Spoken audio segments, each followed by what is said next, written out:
Hello everybody and everybody else. My name is ScrypKat and this is ScrypKat Says. On this channel we take a look at First Amendment auditors, sovereign citizens, cop watchers, cop baiters, and Karens from a slightly different angle. If you're new here, welcome. If you've been here before, welcome back. I read every comment I receive and appreciate every one of them. You all have given me many great ideas. Keep your eye on the channel. You might see one of your suggestions come to life. This week's video is a bit somber, and I won't be highlighting videos by our friends. I'm going to be discussing one of the most disturbing characteristics of frauditors, cop baiters, and sovereign citizens, which is the presence of violent offenders and sex offenders within their number. As we all know, most, if not all, have extensive criminal records. Anselmo Morales was charged with kidnapping and battering his girlfriend. Earl Warden served time in prison for rape and is accused of abusing his own daughters. Patrick Roth put out a video in which he was strangling his girlfriend and has recently been charged with preventing another from making use of the 911 system during a violent argument with the same woman. And of course, Glenn Serio beat up his father with a taco. I'm sorry, but that last one still mystifies me. Most, if not all, frauditors, cop baiters, and sovereign citizens are narcissistic control freaks who border on sociopathic, if not psychopathic tendencies, which are not helped at all by any alcohol or drug use. These people are dangerous. They are also bad boys and attract their fair share of groupies. Roy Hazelwood of the famed FBI Behavioral Analysis Unit spent years studying women who are drawn to brutal, manipulative men who frequently end up hurting them, and not just physically. Among the sovereign citizens, in what I consider to be a horrifying example of brainwashing, are the women who are every bit as violent and brutal as their male counterparts. Their additional sin, if you will, is raising children, thereby perpetuating the myth of sovereign citizenship. This may come about as a coping mechanism, especially if she marries someone she doesn't know enough about, or she may think she can change him. As we all know, you can't change another person. You can only develop strategies to deal with their personalities, foibles, and quirks. Let's listen to Psych2Go's video on the Dark Triad.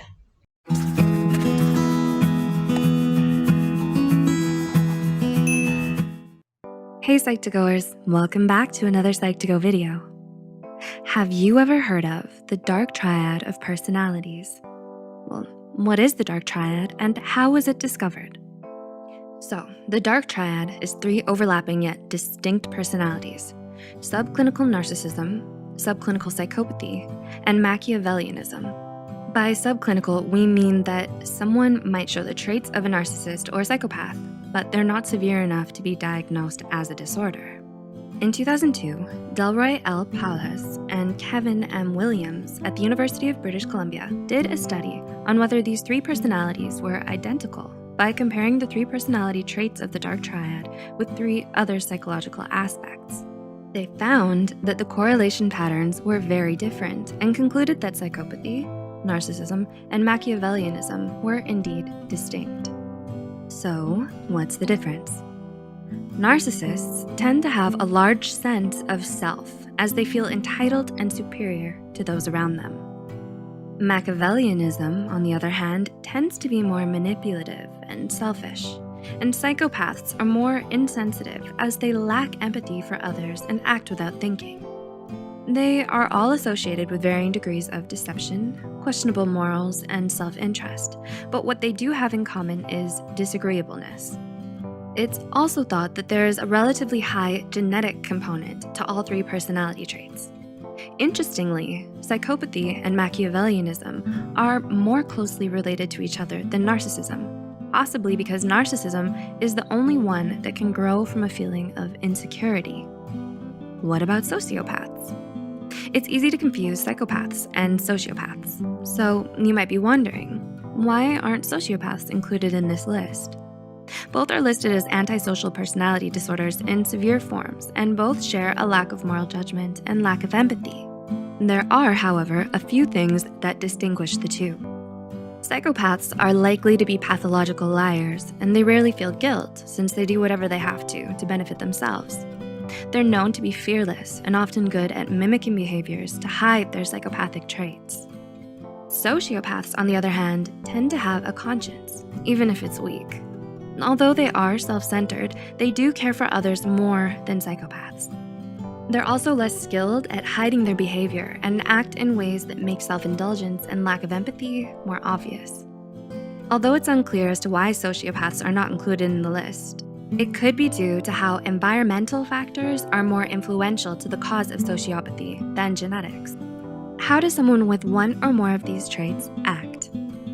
According to a 10-year review study, members of the Dark Triad have similar behaviors in a variety of social settings. In the workplace, for example, they're likely to fit the trope of an entitled boss or leader who is able to charm their way to the top, but not make genuine connections with the people around them. In education, cheating and plagiarism are predictable. This is more associated with psychopathy and Machiavellianism. Other than their displays of social entitlement, their behaviors differ more when it comes to interacting with others. Psychopaths tend to give negative first impressions as they want to appear to be intimidating. They also have an uncanny ability to mimic the behavior of those around them to blend in.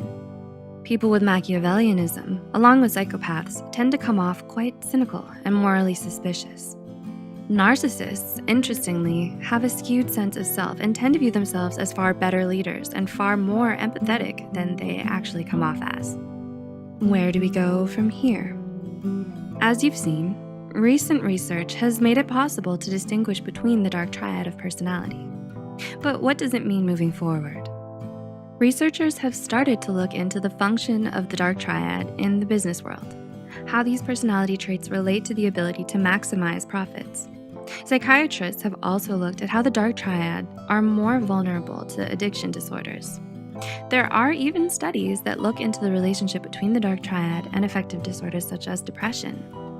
We hope we were able to help you understand and distinguish the different personalities of the Dark Triad. If you're interested in learning more on each of these personalities in other videos, let us know in the comments below. If you found this video helpful, be sure to like, subscribe, and share this video with those who might benefit from it. The references and studies used in this video are added in the description below. Thanks for watching, and we'll see you in the next video.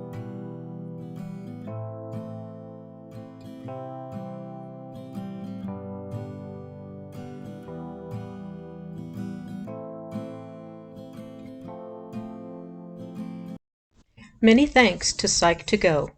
I would suggest you subscribe to their YouTube channel, which will be linked in the description.